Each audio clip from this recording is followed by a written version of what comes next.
दोस्तों, बिहार के पहले चरण की वोटिंग बिहार में चल रही है और इन सब के बीच अलग अलग जगह से बहुत महत्वपूर्ण खबरें निकलकर सामने आ रही है। दिलचस्प खबरें भी कई खबर निकलकर आ रही है। हंगामा हो गया, ईवीएम खराब हो गई, पर्ची डिजिटल है, हार्ड कॉपी नहीं है तो वोट कास्ट करने नहीं दिया जा रहा। आरोप यह भी लग रहा है कि पुलिस रोक रही है, ऐसे आरोप हैं। बिजली काटने का आरोप लग रहा है। तो वहीं इन सब के बीच खबर यह भी निकल कर आई है, बीएसपी के एक उम्मीदवार ने सम्राट चौधरी को तारापुर सीट पर समर्थन कर दिया है। इन सब पूरी दिलचस्प खबरों के बीच हमारे साथ एक बड़े मेहमान जुड़े हुए हैं, उनसे बातचीत करेंगे। हमारे संवाददाता हमारे साथ जुड़े हुए हैं, हमारे सहयोगी ब्रजेश तिवारी भी जुड़े हुए हैं, उनसे भी बात करेंगे बिहार के इस पूरे घटनाक्रम में, क्योंकि पहला फेज भी बहुत महत्वपूर्ण माना जा रहा है। कई दिग्गज नेताओं की साख दाव पर है, काफी कुछ इस पूरे चुनाव में बदल कर रख दिया पिछले कुछ दिनों में। तो कौन कौन सी सीटें हॉट सीटें, उस पर तो बात होगी, जो आरोप लग रहे हैं उस पर भी बात होगी, और समझाएंगे कि आखिरकार ये पहला चरण क्या दूसरे चरण के लिए एक नई राह खोलने जा रहा है।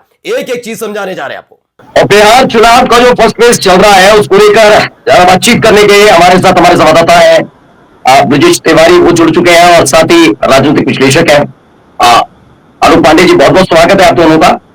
सबसे पहले ब्रजेश, ताजा क्या अपडेट आपके पास इस समय की है, क्योंकि लगातार आप सुबह से भी नजर बनाए हो, पिछले 15 दिन से आप बिहार के अलग अलग उन हिस्सों में गए, ज्यादातर 121 सीटों तो कवर नहीं की, लेकिन ज्यादातर सीटों को आपने कवर भी किया और सूरत हाल भी दिखाया था। तो ताजा तस्वीरें निकलकर इस समय आ रही है, उनमें कौन कौन सी ऐसी रोचक है और क्या क्या आरोप लग रहा है? देखिए, सबसे पहले प्रज्वल आपको बता दे कि जो पहले चरण का चुनाव है, हमने कुछ खबर चौक ने कुछ ऐसी सीटें जिनको कवर की। उसमें पहले मैं आपको बताऊं कि ग्राउंड पे क्या रियलिटी है। ग्राउंड पे हम जैसे ए बी सी हमेशा हम बात करते हैं, ए टीम, बी टीम, सी टीम कौन है। तो इस बार जनसुराज जो पार्टी है जो वहां पे चुनाव लड़ रही है, वो ज्यादातर उन सीटों पे जेडीयू का वोट काटते हुए दिख रही है, एनडीए गठबंधन का। एनडीए जो वोटर अभी तक होते हैं, हम कहते हैं एलीट क्लास होते हैं, उन्हें पता है कि उन्हें क्या चाहिए, क्या करना है। और गठबंधन होने से ऐसा है कि कोई जेडीयू के खाते में कोई सीट चली गई, कोई बीजेपी के खाते में चली गई, कोई एलजेपी के खाते में चली गई, तो बाकी जो दो लोग, जैसे जो जेडीयू से तैयारी कर रहा है या बीजेपी से तैयारी कर रहा है, एलजेपी में जाने का वो दो खेमे नाराज हो गए हैं। अब वो दोनों जो खेमे नाराज हो गए वो जनसुराज को सपोर्ट कर रहे हैं। दूसरा बड़ा फैक्टर जो वहां पे देखने को मिला, जनसुराज का जो ये वादा है ना कि शराबबंदी हम बहाल कर देंगे, एक बहुत बड़ा वर्ग, एक इतना बड़ा वर्ग है, आपको बताऊं कि वहां पे हमने हमारे ऑन कैमरे लोग कह रहे हैं कि 50 रुपए की जो दारू है 220 रुपए में मिल रही है, और होम डिलीवरी है, आप कॉल कीजिए घर पे आएगा। और कह रहे हैं 400 रुपए हमारी मजदूरी है और हम 200 रुपए में पी जा रहे हैं, तो हम 200 रुपए बचाएंगे तो खाएंगे क्या? तो मैंने कहा पीना क्या जरूरी है? कह रहा भैया शरीर में दर्द है, कैसे खत्म होगा? पिएंगे तभी ना कैसे खत्म होगा, इसलिए पीना जरूरी है। तो वो दूसरा फैक्टर काम कर रहा है। तीसरा फैक्टर, जैसे गोपालगंज का एरिया जो है, कचाईकोट है, गोपालगंज से जैसे हम देवरिया से आगे बढ़ते हैं, गोपालगंज एरिया है, वहां राजभरों की संख्या बहुत ज्यादा है। राजभर, यहां पे आपने कहा राजभर हम अपने साथ नहीं रखेंगे, लेकिन राजभरों की संख्या भर, जिसको आप भर कहते हैं, राजभर कहते हैं, वो अच्छी खासी संख्या है, 30,000 40,000। और एक परसेप्शन बिल्ड कर दिया गया कि आपका नाम लिस्ट में नहीं है, तो कह रहे लोग कोर्ट के लिस्ट में हमारा नाम नहीं है, थाने के लिस्ट में हमारा नाम नहीं है, ये लिस्ट से नाम कह रहे, अब हमारा व्यक्ति आएगा तो लिस्ट में नाम जुड़ेगा। यानी वो परसेप्शन बिल्ड हो गया। वो भी जो लोग हैं, जैसे हम लक्ष्मण राजभर को कवर किया, अलग अलग जगह हमने कवर किया, वहां हमने ये देखा कि वो पूरे गांव के गांव कह रहे हैं कि भैया अब 3 निशान नहीं जाएंगे। तो ये जो मैसेज आ रहा है ना, ये एनडीए के लिए बेहतर नहीं है। लोग कहीं ना कहीं नीतीश कुमार से संतुष्ट है, लेकिन वो चाहते हैं कि अब चेहरा बदला जाए। नीतीश कुमार, आपने दारूबंदी करके आपने कुछ नहीं दे पाए, आप अभी तक बदल के हमें मैंने सिवान, छपरा, गोपालगंज ये एरिया कवर किया। उन्होंने कहा हमें स्वास्थ्य के लिए गोरखपुर जाना है, एजुकेशन के लिए गोरखपुर जाना है, हम हर चीज के लिए गोरखपुर पे, यूपी पे आश्रित है, नौकरी के लिए वहां जाना है, तो हम आपको क्यों चुने? आप क्या दे रहे हैं? आप सड़कों की बात करते थे, हमने देखा सड़कों, मतलब अब गड्ढा है या सड़क है समझ ही नहीं आ रहा है। एक तो वो फैक्टर हमने जो ग्राउंड पे देखा, बहुत जनसुराज ने पूरा समीकरण बिगाड़ रखा है। और अभी सुबह से आप देखिए, जहां खेसारी चुनाव लड़ रहे हैं, वहां पे अखिलेश यादव जाते हैं, अलग अलग जो भोजपुरी स्टार वो पहुंच रहे हैं। अब वहां से सुबह सुबह मैसेज आ रहा है कि वोटर लिस्ट में नाम गायब है। आज सुबह आप देखिए 30% तक वोटिंग हो गया है, और शुरू होते ही वो परसेप्शन बिल्ड कर देना कि वोटर लिस्ट से नाम गायब है। आएंगे नहीं, इस पर आते हैं ब्रजेश, लेकिन इससे पहले आलोक जी आपसे, क्योंकि स्टार्टिंग बहुत अच्छी की ब्रजेश ने की, क्योंकि अखिलेश यादव ने भी वही मुद्दा उठाया था, A B C P specially उन्होंने बोला था। लेकिन उत्तर प्रदेश से शुरू करता हूँ, एक ताजा ताजा भी खबर निकली है। तारापुर एक सीट है जहां से बीएसपी के उम्मीदवार है आशीष आनंद। उन्होंने किसी और को नहीं, तारापुर से बीजेपी के प्रत्याशी और मौजूदा डिप्टी सीएम सम्राट चौधरी को अपना समर्थन दे दिया है। तो ये क्या वाकई एबीसीपी और इधर उधर की पार्टियां आकर ये टीम वाला वाइज खेल रही है, और ओवैसी वाला फैक्टर आता है, ये कभी बीएसपी वाला फैक्टर आता है? देखिए, अब जो ब्रजेश जी ने बात की मेरे लिए बड़ा इंटरेस्टिंग, हालांकि मैं दारूबंदी का हमेशा विरोधी रहा हूं, तो मैं मानता हूं कि ये कहीं ना कहीं पर जो दारू पीने वाला दारू पिएगा वो 50 की मिले 220 की मिले तो उसको बड़ी दिक्कत होती है। 30 ml तो अलाउ होना चाहिए भाई। दिन भर आदमी मजदूरी करता है, उसके बाद उसको अगर 30 ml 60 ml न मिले और बदन में बहुत दर्द होता है। सच बात, दारू आप नहीं बंद करा सकते, और अगर बंद करा सकते तो दिखना बंद नहीं करा। नीतीश कुमार या तो दारू बंदी की तो दिखना ही बंद करा देते, फिर तो ठीक था। लोग धीरे धीरे आदत हो जाती बगैर दारू के अपना काम। अब दारू मिल भी रही है और महंगी रेट पर मिल रही है, इधर रेवेन्यू का लॉस हो रहा है, इधर आदमी की जेब भी भारी है, और एक नया उद्योग खड़ा हो गया बिहार में। तो ये बात तो इसका पीछे कितना फायदा उठाएंगे नहीं उठाएंगे, लेकिन मैं इस बात को समर्थन करता हूँ। दूसरी बात, जैसे अब बीएसपी का आना और थोड़ा सा प्रभाव डालना, ये देखना होगा बीएसपी का बिहार में कितना प्रभाव और वो कितने वोट को ट्रांसफर करा पाती है अपने। क्योंकि बीएसपी एक ऐसी पार्टी है उत्तर प्रदेश में, कम से कम वो बीजेपी के साथ जाती है तो भी वोट ट्रांसफर कराती है, वो समाजवादी पार्टी के साथ जाती है तो भी वोट अपना ट्रांसफर करवा लेती है, ऐसा माना जाता है, ऐसा वो क्लेम करती है। बहुत बार क्लेम सही भी होता है। तो बिहार का जो चुनाव है, इसकी गणित इतनी इस समय पेचीदा है, इतने तीन कांटे इधर उधर घुसे हुए। सच बात यह है कि अल्टीमेटली ये कह पाना कि कौन लीड कर रहा है, देखिए ये बात सच है कि पीछे नुकसान पहुंचा रहे हैं, लेकिन ये भी सच है कि दूसरे लोग जो है, जैसे चिराग पासवान उस बार अलग थे, एनडीए के साथ नहीं थे, तो उन्होंने नीतीश कुमार को बहुत अच्छी तरह से डैमेज किया था। इतना डैमेज किया था कि नीतीश कुमार 35 सीटें 500, 600, 800 वोटों से हार गए थे। अगर वो चिराग पासवान नहीं चुनाव लड़ते वहां से तो उससे ज्यादा उनके वोट चिराग पासवान को मिल गए थे, नीतीश कुमार 80 सीटें जीत रहे होते। तो हमें मल्टी फैक्टोरियल डायरेक्शन को देखना होगा। तो उसमें जैसे कि पीके का फैक्टर है, ब्रजेश भाई ने गिनाया, बिल्कुल सही है, और वो चुनाव का ही वोट काटेंगे, क्योंकि बिहार में तो सब कुछ जाति के आधार पर, चुनाव विकास के आधार पर, पलायन के आधार पर शुरुआत होती है, लेकिन जब तक चुनाव का दिन आता है उस दिन तक चुनाव जात के आधार पर हो जाता है। और पीके की जात तो ब्राह्मण है, किसी से छुट्टी नहीं, समान है, तो उसमें वो सवर्णों का कुछ वोट काटेगा, सवर्ण बीजेपी का वोट है। तो यहाँ पर पीके निश्चित तौर पर भारतीय जनता पार्टी को ही या एनडीए को ही नुकसान पहुंचाएंगे, लेकिन तेजस्वी के आ जाने के बाद, चिराग पासवान के आ जाने के बाद नहीं लगता है कि वो भरपाई ज्यादा हो जाएगी, वो लॉस कवर कर देगा। अच्छा, बिल्कुल ब्रिजेश, आपसे सीट वाइज थोड़ा बात कर लेते हैं। छपरा आप गए थे, क्योंकि हमने देखा कि प्रधानमंत्री की रैली हुई थी, वो रैली उतनी कारगर नहीं हुई। वो बात अलग है, बारिश भी हो रही थी उस समय, वो तस्वीरें जो आई।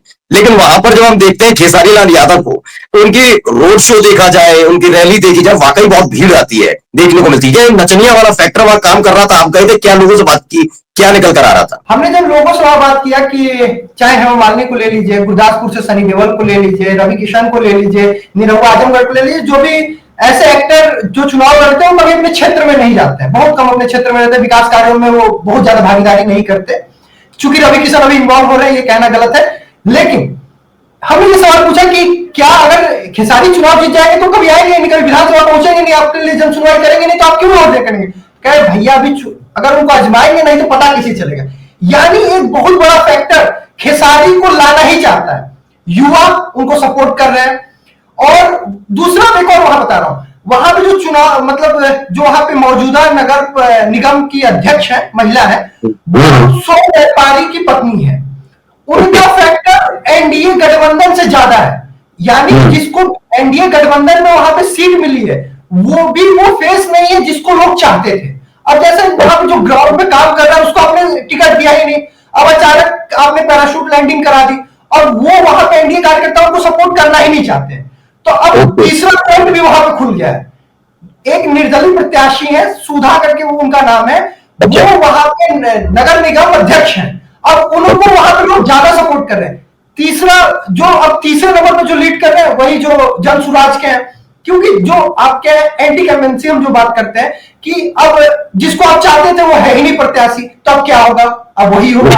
अखिलेश ने वहां जो जनसभा की उसका वहां पे बहुत बड़ा इंपैक्ट हुआ, लोग अखिलेश को लेकर नहीं पहुंचे थे। हमने जब मुझे याद है 3 या 4 तारीख को अखिलेश जब वहां पहुंचे तो जाते हुए लोगों से हमने पूछा कि कहां जा रहे हो, तो अखिलेश आए। तो भाई क्यों जा रहे हो, तो नहीं अखिलेश ने बहुत कुछ यूपी में किया है, अगर अखिलेश आ रहे हैं तो थोड़ा एक बार देख लिया जाए। यादव फैक्टर वहां बहुत ज्यादा है। तो बिल्कुल आनंद जी, इसी छपरा वाली सीट पर पूछा जाए कि देखिए प्रधानमंत्री नरेंद्र मोदी साहब का अपना एक जलजला, जैसे कि मोदी मीडिया भी बताती है, बहुत सारी चीजें हम सुनते भी रहते हैं, वो क्या फैक्टर या काम करता नजर आ रहा है? क्योंकि वाकई छपरा को लेकर उम्मीद नहीं थी कि छपरा सीट पर मोदी की रैली में भीड़ नहीं होगी, और दूसरी तरफ खेसारी लाल यादव, जैसे कि बिल्कुल सही कहा, 2 तारीख को पहुंचते हैं अखिलेश यादव, तो उसमें हुजूम नजर आता है। और जबकि छपरा सीट एक तरीके से बहुत सालों से बीजेपी के अंदर बैठी रही है, तो इस आधार पर आप इस बार क्या संकेत देखते हुए नजर आ रहे हैं, जिस तरह की वोटिंग हो रही है और जो पिछले कुछ दिनों से चल रहा था? नहीं, निश्चित बात है। देखो ऐसा है कि जो हमारे पर्दे के नायक है, इनका एक चार्म तो होता है। आप लोग कोई नचना नचने में या कह ले कुछ भी कह ले, तो क्या बीजेपी से नहीं खड़े होते क्या वो लोग? आप किसी को के कार्य को लेकर के कोई गैर संवैधानिक कार्य क्या नाचना गाना या डांस करना, वो कोई अपील तो नहीं बेच रहा था ना। तो आप किसी के काम को करके उसको अपमानित करना कि वो नचना है, अरे नचना है तो क्या हमने उसने अपने आप सिद्ध किया है ना। ऐसे तो मोदी जी भी चाय बेचते थे, तो चाय बेचते होने पर प्रधानमंत्री बन सकता है, लेकिन एक पिछले समाज से आया व्यक्ति जिसने अपनी प्रतिभा के बल पर अपने आप को सिद्ध किया, वो विधायक भी नहीं बन सकता। तो मुझे लगता है कि ये जो इस तरह से और ऐसा है तो हेमा मालिनी क्यों बीजेपी से लड़ती है, वो भी तो डांस करने वाली ही है। तो इसलिए मुझे लगता है कि और देखिए यूपी बिहार में भारतीय कोई जनता जब इस तरह से उसको बैन करते हैं, आपको याद होगा कांग्रेस के एक नेता थे मणिशंकर अय्यर, उन्होंने मोदी के ऊपर बड़ा व्यंग किया था कि अरे वो तो चाय वाला है, प्रधानमंत्री का बने रहा है तो यही चाय बनाए, क्या हुआ प्रधानमंत्री बना दिए नहीं इस देश की जनता ने। तो जब भी आप इस तरह से खेसारी लाल पर आप व्यंग करते हैं तो वो फिर व्यंग ही आप मान के चले उसका प्रत्युत्तर उस व्यक्ति विजय के रूप में होता है। तो छपरा के मामले में जैसे आपने बताया प्रधानमंत्री की जनसभा खाली थी, हालांकि वहां बारिश भी थी, तो ठीक है। देखिए अब एक पर्टिकुलर विधानसभा पे तो क्या कहा जाए, लेकिन अगर बिहार पे आप देखें तो एनडीए से मोदी को हटा दीजिए तो फिर तो चुनाव आरजेडी जीत रही है। जो भी टक्कर है, जो भी लड़ाई है बीजेपी की या महागठबंधन की, वो मोदी की होने की वजह से मोदी माइनस कर दिया जाए तो तेजस्वी मुख्यमंत्री है बिहार के, फिर उसके बाद ही खत्म हो जाती है। तो मोदी फैक्टर ही है जो भारतीय जनता पार्टी या एनडीए को प्लस करती है। और अगर छपरा में मोदी फैक्टर नहीं चल रहा तो छपरा फिर भारतीय जनता पार्टी की हारने की संभावना बढ़ जाएगी, इसमें कहां कोई दो राय। संक्षेप में ब्रजेश, 2 सवाल है। एक तो है ये भाई वर्सेस भाई वाला खेल, क्योंकि मैंने देखा है जहां जहां परिवार में टूट होती है बीजेपी अव्वल आती है। चाहे आप उत्तर प्रदेश में 2016 को देखिए चाचा भतीजे का, चाहे आप महाराष्ट्र चले जाइए उद्धव ठाकरे वर्सेस राज ठाकरे, जो जहां जहां आप देखिए आप जहां पार्टी और परिवार टूटा बीजेपी को। अब तेज प्रताप फैक्टर कितना काम कर रहा है, पहला सवाल। और दूसरा मोकामा पे जरूर बात करेंगे हम आपसे, मोकामा की क्या स्थिति आपने देखी, ये दुलारचंद हत्याकांड के बाद क्या स्थिति बदली है? आनंद सिंह एक विलेन के तौर पर नजर आए हैं, लोगों को लगा है कि नहीं ये तो भूमियार वर्सेस पिछड़ा वाला खेल होता हुआ जिसका अंदाजा था वो होता नजर आ रहा आपको। देखिए भाई वर्सेस भाई का जो इम्पैक्ट है वो तो है, लोग तेज प्रताप को पसंद करते हैं इसमें कोई दो राय नहीं है, लेकिन उनके साथ एक सीट पे चले जाएंगे, वो पूरी जगह कोई वोट काटने वाला काम नहीं कर रहे। तेजस्वी ने जो इमेज बना रखी है, वहां सरकार एक तरफ है और दूसरी तरफ महागठबंधन है, इंडिया गठबंधन है। तो जो सरकार से नाराज है वो इंडिया गठबंधन के साथ जा रहा है। जैसा कि आप लोग सब कह रहे थे कि मोदी के अलावा, वहां पे हम बात कर रहे हैं कि आखिर आप एनडीए के साथ क्यों जा रहे हैं, तो एक फैक्टर बस आ रहा मोदी है, और कोई ऐसा नहीं है कि वो क्यों एनडीए के साथ जाएंगे। ना नीतीश का नाम है, ना सम्राट को कोई जानता है, ऐसा नहीं कि वहां पर डिप्टी सीएम को कोई बैठ के गोपालगंज में सिवान में उनके लिए उनका फैन हुआ पड़ा, कोई नहीं फैन है, किसी का कोई फैन नहीं है। मतलब बीजेपी का कोई वहां चेहरा है ही नहीं। आप ऐसे कहते हैं जिसको देश भर में कोई चाहे। अब दूसरा जो आपका सवाल है कि मुकामा में आप देखिए कि कहीं ना कहीं तेजस्वी की जीत है कि अनंत सिंह गिरफ्तार होते हैं। अगर तेजस्वी को वहां नहीं जाना होता तो रात को 12 बजे गिरफ्तारी नहीं होती, 1 बजे बैठ एसपी और डीएमपीसी नहीं करते। वो एक परसेप्शन बिल्ड करना था कि जंगल राज अब नहीं है, हम ऐसे जो भी अपराधी है जिनका नाम सम्मिलित होता है उसे हम गिरफ्तार करते हैं। अगर वो 6 घंटे पहले गिरफ्तारी नहीं होती रात के 12 बजे, तो तेजस्वी जो वहां पहुंच रहे थे, पूरे राज्य में और परसेप्शन बन जाता और 1-2 सीटें और बढ़ जाती। ये बात बीजेपी को भी पता थी और जेडीयू को भी पता थी, इसीलिए रात को आनंद फानंद में 12 बजे जाके गिरफ्तारी करना पड़ रहा है। अब यहां से थोड़ा पलट देते हैं। आनंद जी, आपसे शुरुआत करूंगा मोकामा से, क्योंकि ललन सिंह अभी बीच में एक मीडिया को इंटरव्यू दे रहे थे, कह रहे थे बहुत सम्मान कर दिया आनंद सिंह ने कानून का, गिरफ्तारी देकर एहसान किया क्या? पहला तो ये सवाल, क्या एहसान कर दिया? आप पर आरोप है, अभी आनंद जी पर आरोप लग जाए इतना गंभीर, ब्रजेश पर लग जाए, प्रज्वल पर लग जाए, फौरन पुलिस होगी, आधा घंटा भी नहीं लगेगा। वो कह रहे हैं 4 दिन बाद गिरफ्तारी पर सम्मान। पहला तो ये, क्या ये फैक्टर काम करेगा? ये भूमियार वर्ग वर्सेस पिछड़ा वाली जो कहानी एकदम अचानक से आ गई थी, बुर्का, ये हलाल झटका से निकलकर, तो क्या ये काम करती नजर आई मोकामा में? नहीं, बिल्कुल मोकामा और उसके आसपास की कुछ 2-4 विधानसभाओं पर इसका कुछ प्रभाव तो पड़ेगा, इसमें कोई डाउट नहीं है। और जाति गोलबंदियां बढ़ेगी, धार्मिक आधार पर जो चीजें भारतीय जनता पार्टी करना चाहती थी उसमें कमी आएगी। दूसरी बात, ललन सिंह का एक बात मैंने भी सुना था, इसमें कहा था हर एक को जो आनंद सिंह बनना है, तो क्या सबको मतलब एफआईआर अपने ऊपर एफआईआर करानी पड़ेगी? सब जो है 100-100, 150 लोग एफआईआर होंगे और कुछ मर्डर के चार्जेस भी उनके ऊपर होंगे। आनंद सिंह कोई रोल मॉडल है क्या? ठीक है, कभी आरजेडी से भी लड़े थे, लेकिन वो पुरानी बात है। नई बात यह है कि उसमें जेडीयू से लड़ रहे हैं, एनडीए से लड़ रहे हैं, और अगर रोल मॉडल जेडीयू या बीजेपी के आनंद सिंह जैसे लोग हैं, तो मुझे लगता है कि फिर जनरल आप की कॉन्सेप्ट को कैसे आप उतनी ताकत से लड़ सकते हैं। तो इसलिए मुझे लगता है कि आनंद सिंह को डिफेंड करना या आनंद सिंह को 2-3 दिन बाद गिरफ्तार करना या उनका यादव जी का मर्डर हो जाना, ये वहां के चुनाव पर तो प्रभाव डालेगा निश्चित तौर पर, न केवल मोकामा में बल्कि उसके आसपास की 2-4 विधानसभा चुनाव पर इसका परिणाम बिल्कुल उलट दिखाई देगा। जहां अगर तेजस्वी हार भी रहे होंगे या महागठबंधन, वो चुनाव वहां से निकलता हुआ दिखाई दे सकता है। नहीं, कानून व्यवस्था वाले मसले पर भी आपसे सवाल है, यही वाला, क्योंकि इस पूरे घटनाक्रम में सेतुलार्जन हत्याकांड ने वाकई मोकामा ही नहीं बल्कि इस फर्स्ट फेज पर कोई असर डाल दिया कि हाँ, जिसे सुशासन बाबू रामराज ले आए हैं, अमित शाह कहते हैं कि देखिए कैसी सुरक्षा व्यवस्था कर दी कि बिहार में इतने चरणों में चुनाव होता था, अब 2 चरणों में हो रहा है, अगली बार 1 चरण में कराएंगे। क्या ये दावों की पोल खुलती हुई नजर आई? जनता समझ गई ये सारी लफाजियां थी? नहीं, देखिए इसमें 2 बातें, एक तो ये है कि विपक्ष से कितने ताकत से उठाता है, क्योंकि ये चुनाव के बीच में इस तरह की घटना होना ये राजनीति में प्रश्न उठाता है। लेकिन अगर ये गिरफ्तारी नहीं करते, जैसे 3 दिन में गिरफ्तारी किया है, ये गिरफ्तारी 3 दिन लेट करके ही उस इमेज को और बढ़ाया कि भाई बिहार की सरकार या बिहार का जो प्रशासन है वो पार्शियलिटी करता है। आम आदमी अगर के ऊपर ऐसे आरोप होते तो 4 घंटे 2 घंटे में गिरफ्तारी हो जाते, यहाँ 3 दिन तक गिरफ्तारी नहीं होती, तो ये प्रश्न तो उठता है। लेकिन क्योंकि तो विपक्ष इसे कितनी ताकत से उठाता है, उस आधार पर जरूर यह मुद्दा बनेगा। लेकिन पूरे बिहार में क्या बनेगा ये मैं दावा तो नहीं कर सकता, लेकिन मोकामा और आसपास जो जातीय गोलबंदी है उस पर इसका प्रभाव बड़ी मात्रा पे होगा, इसमें कोई डाउट नहीं। अच्छा, ये जो सवाल मैंने पहले उनसे पूछा था, बताइए तेज प्रताप वाला फैक्टर फर्स्ट फेज में आपको कितनी सीटों पे 121 में से कितना, मतलब वोट काटने के हिसाब से ही पूछ रहा हूं मैं। नहीं, तेज प्रताप ऐसी कोई शक्ति नहीं है, लोगों को पता पारिवारिक लड़ाई है, अभी कल को फिर एक हो सकता है, तो उस चक्कर में चुनाव को बंटाधार किया गया। 2 महीने की लड़ाई है, आज मन मुताबिक है, कल ठीक हो जाएगा। ऐसा तो है नहीं कि भारत पाकिस्तान बन गए दोनों भाई, क्या अब तो गोलाबारी चलती ही रहेगी, है ना? ऐसा तो नहीं है, मन मुताबिक है। एक खूबसूरत तस्वीर आई थी, शायद एयरपोर्ट पर थे तेज प्रताप, तभी तो लेकिन बात मैं ये कहना चाह रहा हूँ, जैसे अब ओवैसी की पार्टी पर लगता है आरोप की वोट काटने वाला, क्या वोट काटते हुए उतने नजर आएंगे तेज प्रताप जैसा उत्तर प्रदेश में शिवपाल सिंह यादव की पार्टी बनने के बाद होता हुआ नजर आया था? सपा का नुकसान कहीं ना कहीं हुआ था, तो क्या ऐसी स्थिति बनेगी थोड़ी बहुत? हम आप तेज प्रताप की तुलना शिवपाल यादव से न करें। शिवपाल यादव सपा को खड़े करने वाले व्यक्ति थे, और शिवपाल यादव संगठन ही देखते थे, मुलायम सिंह को चेहरा मारते थे। शिवपाल है, वो तेज प्रताप तो बच्चे हैं उनके साथ, क्या कहा जाए, परिवार के आते ना, तो परिवार के साथ नहीं, आपको क्या में तुलना करना है?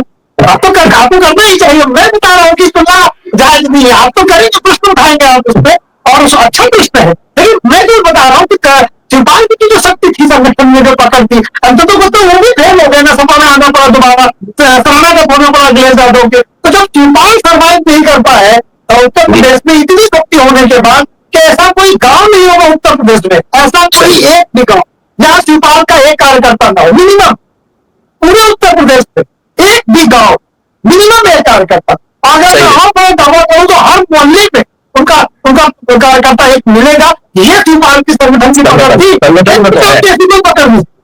अच्छा अच्छा ब्रिजेश, फिर एक सीवान पर और आते हैं, बहुत महत्वपूर्ण सीट जिसके लिए बस एक लड़का जो लंदन से यहाँ बस पिता की छवि के आधार पर उस पर निशाना साधा, भाई एलएलबी किया हुआ वो व्यक्ति आता है, लौटकर चुनाव लड़ता है, पिता के नाम पर पहले अमित शाह के 100 शहाबुद्दीन आ जाए, जबकि वो अनंत सिंह नहीं देखते, जबकि वो आनंद मोहन नहीं देखते, वो चेतन आनंद नहीं देखते, फिर योगी आदित्यनाथ चले जाए, वो भी बुलडोजर वाला जिक्र करे, उसामा के नाम पर टिप्पणी करे, फिर ये चले जाए हेमंत विश्व शर्मा, वो भी उसामा उसामा करें। सीवान की क्या तस्वीर निकल कर आ रही है, क्योंकि हमने कुछ देखा कि हिंदू महिलाएं चूंकि छठ की पूजा हो गई थी, उसामा को आशीर्वाद दे रही थी। क्या ये हिंदू मुस्लिम वाला पोलराइजेशन वहां होता नजर आया, या फिर वाकई इसका नेगेटिव इंपैक्ट पड़ा कि बीजेपी के कई दिग्गज नेताओं ने एक नए लड़के के सामने को एक चुनौती के तौर पर देखा है? देखिए, पहली बात तो ये ओसामा को शायद हम और आप पत्रकार जानते थे, लेकिन पूरे सीवान में उनका कोई नाम ऐसे स्तर पे नहीं जानता था। लेकिन जब बड़ा लीडर आप पे हमला करता है ना, आपको वो बड़ा बना देता है। ओसामा के जो पिताजी थे, वहां पे आप सीवान में जब जाएंगे तो सीवान में आप इंजीनियरिंग कॉलेज पाएंगे, जो आप कॉलेज बगल का जिला है देवरिया, बलिया, बक्सर, वहां आप नहीं पाएंगे। सरकारी इंजीनियरिंग कॉलेज है, बहुत बड़ा इंजीनियरिंग कॉलेज है, वहां हॉस्पिटल पाएंगे, अच्छा हॉस्पिटल है, जो अब जाके छपरा में आपको मिलेगा। ग्राउंड की मैं बात बता रहा हूं, ऐसा नहीं कोई बात। तो ओसामा के पिता ने वो सीवान को दिया है, वो लाभार्थी वहां के लोग हैं, वहां के जो अगल बगल में जो ओसामा का घर है, जहां मैरिज हॉल है, जो होटल है, आसपास जो लोग हैं वो उनके रोजगार पाए, उनके लिए उन्होंने पैरवी की है।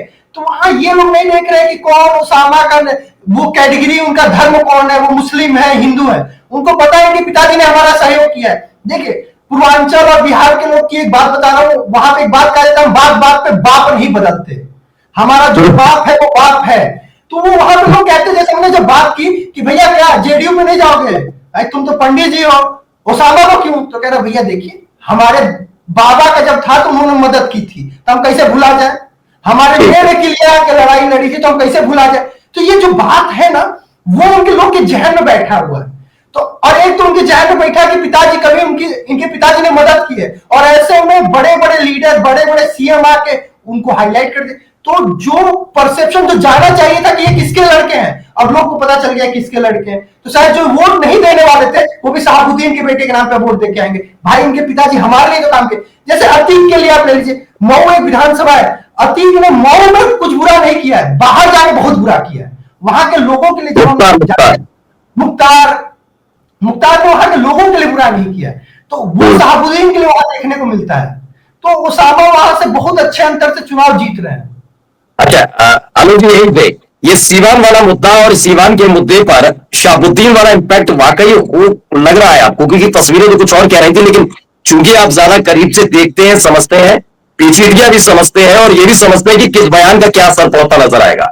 लंबे समय से देख रहे हैं कि आप शहाबुद्दीन, इसका कोई इंपैक्ट है? नहीं, देखिए ऐसा है कि अगर बाहुबली तो चुनाव हमेशा ही जीतते रहे, और जैसा ब्रजेश ने कहा कि तो भाई ऐसे समझो, उत्तर प्रदेश में एक रूलिंग पार्टी की विधायक है, मेरी ही जमीन कब्जा करने के मूड में थे, तो मुझे लड़ाई लड़ना पड़ा, फिर सपा के लोग आके मेरी मदद करते हैं। तो आप मान लो सपा का छोड़ दीजिए, बिल्कुल बहुत छोटा, कोई ऐसा नहीं कि सपा में कोई विधायक हो, बहुत छोटे लेवल का, लेकिन उसने मतलब जिस तरह की मेरी मदद की, तो ऐसा तो बीजेपी का विधायक मदद नहीं करता, तो मेरी जमीन कब्जा करने के मूड में था। तो अब अगर वो चुनाव लड़े, रवि यादव नाम उस बच्चे का, अगर वो चुनाव लड़े, नहीं लड़े, तो फिर हमारा घर तो पूरा वोट देगा ना उसको।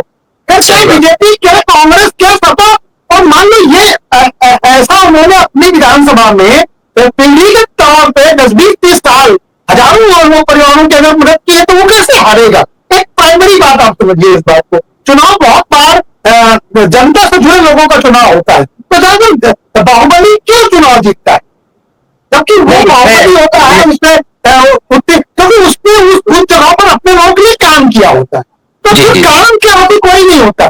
काम के अगर किसी ने व्यक्तिगत मदद की है, तो वो निर्दलीय चुनाव में बाहुबली जीत जाते हैं। जिसको भारतीय राजनीति को स्वीकार करना होगा, जैसे परिवारवाद को, परिवारवाद स्वीकार है ना, और किस परिवार के लोग चुनाव में नहीं लड़ते हैं और चुनाव नहीं जीतते क्या?